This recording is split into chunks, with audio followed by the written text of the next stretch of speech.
అదే RTV app వార్తల్ని క్షణాల్లో చదివే అవకాశం ఉంటుంది. ఒక న్యూస్ పేపర్, ఒక టెలివిజన్ ఛానల్ మీ చేతుల్లో ఎప్పుడూ ఉంటాయి. రాబోయే పార్లమెంట్ ఎన్నికలు కూడా కొన్ని రోజులే ఉన్న నేపథ్యంలో కూడా అసలు మహబూబ్నగర్ పార్లమెంట్కి సంబంధించిన కూడా ప్రజలు ఎటువైపు ఉన్నారు, ఏ పార్టీకి మొగ్గు చూపుతున్న అంశాలపైన కూడా స్థానిక ప్రజలను అడిగే ప్రయత్నం చేద్దాం. మనం ప్రస్తుతం మహబూబ్నగర్ నియోజకవర్గంలోని మహబూబ్నగర్ పట్టణంలోని వీరన్నపేట ప్రాంతంలో ఉన్నాం. వీరన్నపేట ప్రాంతంలో కూడా మాస్ ఏరియాగా ఈ ఏరియాలో కూడా ప్రజలు పార్లమెంట్ ఎన్నికల్లో కూడా ఏ పార్టీకి మద్దతు ఇవ్వబోతున్న అంశాలపైన ఇక్కడ స్థానికులను అడిగే ప్రయత్నం మనం చేద్దాం.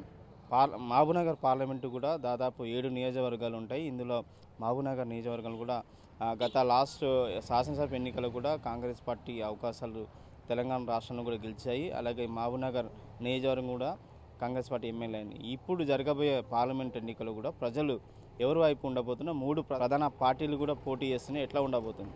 ఇప్పుడు బీజేపీ తరఫున బీజేపీకి చాలా మంది బొంగు చూపుతున్నారు. బీజేపీ ఖచ్చితంగా గెలుస్తుంది. అంటే రేవంత్ రెడ్డి కూడా తెలంగాణలో కూడా కాంగ్రెస్ పార్టీ వచ్చింది, కేంద్రంలో కూడా కాంగ్రెస్ పార్టీ రావాలనే కూడా ఆశాభావం వ్యక్తం చేస్తారు. ముఖ్యంగా మహబూబ్నగర్ జిల్లా రేవంత్ రెడ్డి కాబట్టి ఈ 2 సీట్లు గెలిపించుకోవాలని ఆయన తపన పడుతుంది. ఎట్లా ఉండబోతుంది పోటీ? అది మనం ఏం చెప్పలేము. ఇప్పుడు జనముతోనే ఉంది. ఖచ్చితంగా అయితే బీజేపీ అని అంటున్నారు ప్రజల్లోన. అది తర్వాత విషయం. అంటే కేంద్రంలో ప్రధానమంత్రి ఎవరు కావాలనుకుంటున్నారు? ఇంకా ప్రధానమంత్రి మోడీ గారు కావాలని అనుకుంటున్నాం.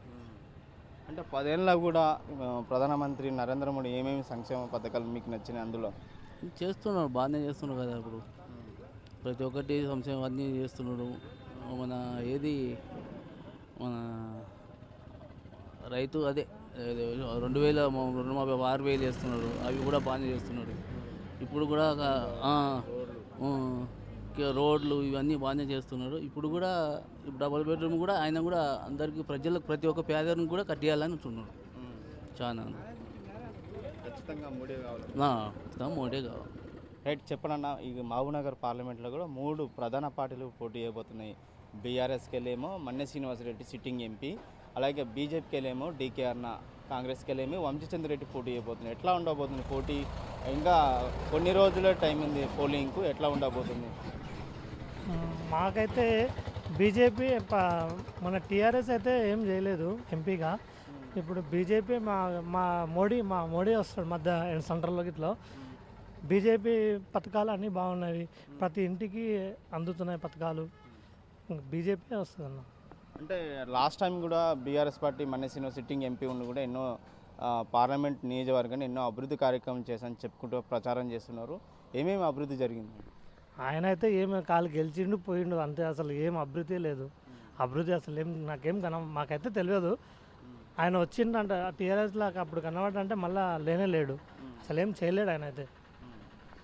మరి ఇప్పుడు ఎట్లా మళ్ళీ బీజేపీకి వెళ్ళి డీకే అన్న పోటీ చేయబోతే లాస్ట్ టైం కూడా స్వల్ప ఓట్లతో ఓడిపోయింది. ఇప్పుడు గెలిచే ఛాన్సెస్ అవకాశాలు ఉన్నాయంటావా? ఉన్నాయండి. బీజేపీ అయితే పక్కా బీజేపీ వస్తుంది కంపల్సరీ. తెలంగాణలో కూడా కాంగ్రెస్ పార్టీ అధికారం వచ్చింది. ఇక్కడ సీఎం రేవంత్ రెడ్డి కూడా సొంత జిల్లా అయిన పాలమూరు జిల్లాలో కూడా 2 పార్లమెంట్ నియోజకవర్గాలను కూడా గెలిపించుకోవాలని ఒక తపన పడుతుంది. గెలిచే అవకాశాలు ఉన్నాయనుకుంటావా? ఒకవేళ రేవంత్ రెడ్డి చరిస్మ ఏమైనా పనిచేస్తుంది ఇక్కడ? ఏమో అది నాకైతే తెలియదు, కానీ బీజేపీ అయితే పక్కా అయితే వస్తుంది సార్. రేవంత్ రెడ్డి అంటే వచ్చిండు కానీ అది ఏమో తెలియదు. అధికారంలో ఉంది కానీ మాకంతా ఐడియా లేదు. ఇప్పుడైతే బీజేపీ అయితే పక్కా. పార్లమెంట్ ఎన్నికలు వస్తున్నాయి. పార్లమెంట్ ఎన్నికలు ఇంకా కొద్ది రోజుల టైం ఉంది. మహబూబ్నగర్ పార్లమెంట్కి సంబంధించిన ప్రజలు ఎటువైపు ఉండబోతున్నారు, ఏ పార్టీకి ఓటు వేస్తారు? ఇప్పుడు త్రికోణంలో ఇక్కడ 3 నిలబడ్డారండి. వంశీచంద్రెడ్డి గారు, డీకే అర్ణ గారు, మళ్ళీ అంటే మన మన్యం శ్రీనివాసరెడ్డి గారు 3 నిలబడ్డారు. వారి లోపల ఇప్పుడు కాంగ్రెస్ బీజేపీకి 2 టగ్ ఆఫ్ వార్ నడుస్తున్నాయి. టీఆర్ఎస్ అయితే రాదు, బీజేపీ మాత్రం వస్తుందంట మా యొక్క అభిప్రాయం. దీని లోపల అభివృద్ధి అంటే నరేంద్ర మోడీ చేసిన అభివృద్ధి, మన వందే భారత్ ఎక్స్ప్రెస్ మరియు రోడ్ల అభివృద్ధులు ఇలాంటివి చాలా జరుగుతున్నాయి. పథకాలు కూడా అమలు పరుస్తున్నాడు ఆయన.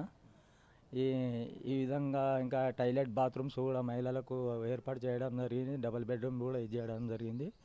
అలాంటి దాన్ని అభివృద్ధి పరుస్తున్నారు. అలాంటి కోణంలో ఇప్పుడు నరేంద్ర మోడీని వదులుకోవాలని అనుకుంటలేరు ప్రజలు. ఈ విధంగా ధన్యవాదాలు తెలియజేస్తూ ముఖ్యంగా అంటే తెలంగాణలో కూడా కాంగ్రెస్ పార్టీ అధికారంలో వచ్చింది. ఇక్కడ అయితే మన పాలమూరు కెళ్ళి కూడా సీఎం రేవంత్ రెడ్డి అయ్యిండు. అయితే ఈ పార్లమెంటు ఏదైతే మహబూబ్నగర్ రెండు పార్లమెంట్ ఉన్నాయో ఈ 2 పార్లమెంటు కూడా గెలుచుకోవాలని ఒక తపన పడుతున్నాడు. 6 గ్యారెంటీలు కూడా పనిచేస్తాయి ఇక్కడ. 6 గ్యారెంటీలో 2 గ్యారెంటీలు ఇచ్చిండు. 2 గ్యారెంటీల్లో కూడా ఒకటి బస్సు సౌకర్యంది 10 లక్షల బీమా దగ్గర నుంచి మాట్లాడిండు. ఇంకా 4 గ్యారెంటీలు మాత్రం ఇవ్వలేదు. అది ఇప్పుడు గెలిస్తే మాత్రం ఇస్తామని చెప్తున్నారు, కానీ అది ఉట్టి హామీ. అది నరేంద్ర మోడీ నుంచి వెళ్ళి సాధ్యమవుతుంది, కానీ వీళ్ళు మాత్రం ఎవరు చేయలేరు. దీని గురించి ఇంకా అభిప్రాయం మాది ఇంతవరకే. సంక్షేమ పథకాలు అంటే సంక్షేమ పథకాలలో ఇప్పుడు నరేంద్ర మోడీ ఇచ్చిన సంక్షేమ పథకాలే వీళ్ళు అభివృద్ధి చేస్తున్నారు, వీళ్ళు అమలు పరుస్తున్నారు. నరేంద్ర మోడీ ఇవ్వకుంటేనంటే వీళ్ళ పథకాలు ఇవ్వడానికి అవకాశం లేదు, వాళ్ళతో బడ్జెట్ కూడా లేదు. ఆ విధానానికి ఇప్పుడు కట్టుబడి ఉన్నారు అమిత్ షా గారు, నరేంద్ర మోడీ గారు, మళ్ళీ యోగి ఆదిత్య గారు, రాజా సింగ్ గారు, డికే అర్ణమ్మ గారు. ఈ బీజేపీ గెలిస్తేనంటే మనకు పట్టణం అభివృద్ధి చెందుతుంది, పక్కా గెలుస్తుంది. ఇది సాధ్యమైనంత వరకు అయితే ఇప్పుడు బీజేపీ మహబూబ్నగర్ టౌన్ లోపల బీజేపీ మాత్రమే ఇది అవుతుంది అంటానని మేము ఇది చేస్తున్నాం. సార్ చెప్పండి, ఈ మహబూబ్నగర్ పార్లమెంట్కి సంబంధించి కూడా ప్రధాన 3 పార్టీలు పోటీ చేయబోతున్నాయి. ఈ మహబూబ్నగర్ పార్లమెంట్ పోటీ ఎట్లా ఉండబోతుంది? ఇప్పటికైతే కాంగ్రెస్ వచ్చే అవకాశం ఉంది. ఇంకా కాంగ్రెస్ రాకపోతే ఇంకా డీకే అరుణ ఏం చేస్తారు, ఇక్కడ చాలా మంది అయితే ఇప్పుడు బీజేపీకి వేయాలి అనుకున్నారు. టీఆర్ఎస్ అయితే అస్సలు రాదు. ఈ టీఆర్ఎస్ ప్రభుత్వంలో ప్రతి ఒక్కరికి ఇల్లులు ఇస్తామని చెప్పిండ్రు, ఇంతవరకు ఇల్లులు ఇవ్వలేదు. తిరిగి యాస్టకు వచ్చింది. లోపల దొంగతనంగా 2 లక్షలకు 3 లక్షలకు అట్లా అమ్ముకుతున్నారు.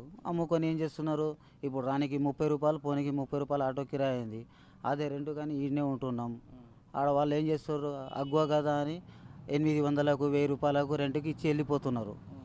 ఆడ ఎవరు ఉండలేరు, నీళ్ళ సౌకర్యం సరిగా లేదు. ఇంకా కరెంటు బిల్లు అంటే మామూలుగానే అది వస్తూనే ఉంది, కానీ ఇప్పుడు వీళ్ళు రెంట్కి ఇచ్చే కన్నా కనీసం బతుకు మీరన్నా బతకని, నేను ఇంత కట్టినా ఇచ్చేది లేదు చేసేది. 2 నెలలు ఇవ్వకపోతే మళ్ళీ ఇండ్లు ఖాళీ చేయమంటే అటు నుంచి రావాలి, మళ్ళీ సామాన్ వేసుకొని మళ్ళీ ఏదన్నా ఇండ్లు చూసుకున్నాలి. ఇటు నుంచి రానిపోనికే ఆటోకి పోనీకి 30, రానికి 30, 1800 ఆటో కిరాయినే అవుతుంది ఒక్కరికి. ఇంకా ఎందుకు అబ్బా. ఇప్పుడు పోటీ ఎట్లా ఉండబోతుంది ఇప్పుడు మహబూబ్నగర్ పార్లమెంటు? ఇద్దరి మధ్యలో ఎవరు గెలుస్తారన్న ఆలోచన మీకు? ఇప్పుడు ఈ ఇద్దరి మధ్యలో బీజేపీ వస్తుంది. ఇక్కడైతే మొత్తం బీజేపీకి వేయాలి అనుకున్నారు, కానీ ఇంకా బీజేపీ ఏం చేస్తుందో వేసిన తర్వాత వాడు కూడా చెప్పు తీసుకొని కొడతాడా లేకుంటే పూలదండలు వేసాలా తెలియదు. మరిన్ని వీడియోస్ కోసం ఛానల్ ని సబ్స్క్రైబ్ చేయండి, లేటెస్ట్ అప్డేట్స్ కోసం వాట్సాప్ ఛానల్ ని ఫాలో చేయండి, అండ్ లింక్ డిస్క్రిప్షన్ లో ఉంది.